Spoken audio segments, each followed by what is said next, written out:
What's going on, guys? Cameron back again from Attack on Anime, here to bring you Berserk episode 1, giving you my first impressions on the anime. I know it's a little bit late, I've been kind of busy the past few days, so forgive me, but it's finally here, and this episode was amazing. Like, it wasn't like the most spectacular opening episode that I've ever seen. Like, I'm not gonna say it like it's just the holy grail of opening episodes, but it was a really impressive episode because you can see that these people put in a lot of work on the animation, the sound. I hope even more so the story, because you know, story is what's most important to me. Like, animation and sound are cool, but if your story is lacking, then I can't get with it. Guts is a man on a mission to remove this mark that he has that pretty much makes him hear all these voices that are trapped within it, telling him how he can't escape, how they're gonna get him, they're gonna kill him. They tell him all sorts of messed up things, show him nightmares and just in his dreams.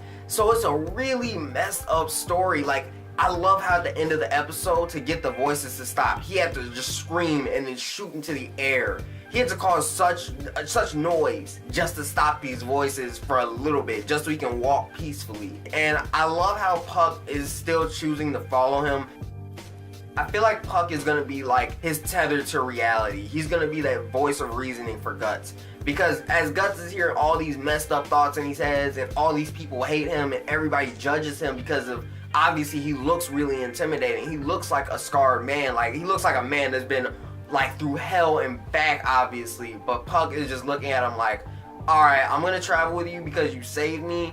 But I feel like as they start traveling more, and as Guts may start to open up a little bit more to Puck, then Puck will become a close friend and like be like, okay, you don't need to give into those voices don't control you, you're you. So I can't wait to see how that story and that interaction between those two goes as the anime goes down. And that boy that Guts saved in the bar in the first scene, how is that kid gonna survive that forest? Like, we saw all those other men that was chasing after Guts get slaughtered in that forest, and that kid's just running through the forest on his own.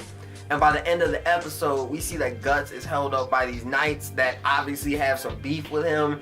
So I'm just curious as to see, how is that boy gonna make it to Guts? Because obviously he wants to follow Guts to learn from him and learn how to be a man and a better swordsman and give his sword a name. So I can't wait to see how that story actually develops, because Guts tries to make it seem like he doesn't care about attachments only because of the path that he walks. He's got this mark and all these evil spirits following him, so he doesn't want to get anyone else in danger. We see that perfectly when he meets the father and daughter on the road and they offer him help, but they end up dying.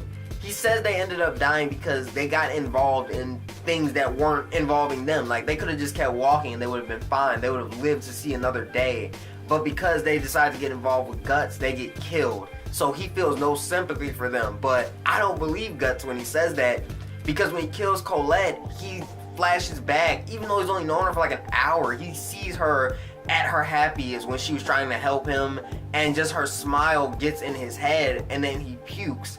So I don't feel like Guts is this like relentless, like heartless being that he's trying to make everybody think he is. I think this mark just pushes him to that point. But yeah, guys, like I said, it was an impressive episode. It's off to a good start. We're getting good characterization on our main character, and he's meeting people along the way that are obviously going to play key roles in the story.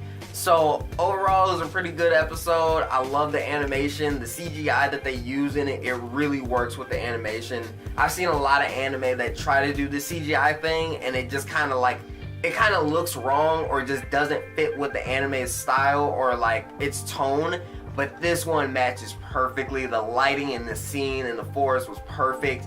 Hearing his sword clank as he just swings it every time, that is attention to detail that you just can't get from a lot of other animes.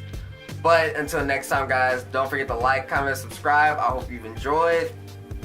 Peace.